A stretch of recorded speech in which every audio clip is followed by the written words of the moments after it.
Maraming salamat. Ilaw ng tahanan.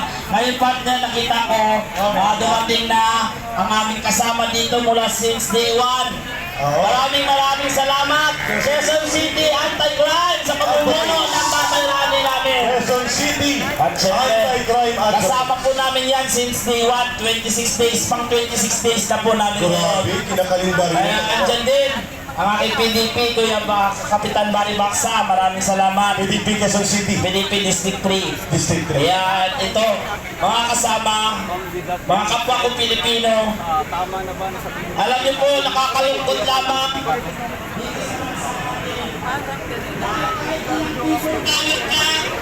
Ang gagawin natin kung wala tayong masasambulan na politikong magnanakaw na binitay sa harap ng ordinaryong Pilipino, ay ulit-ulit lamang po itong mangyayari sa atin. Yes.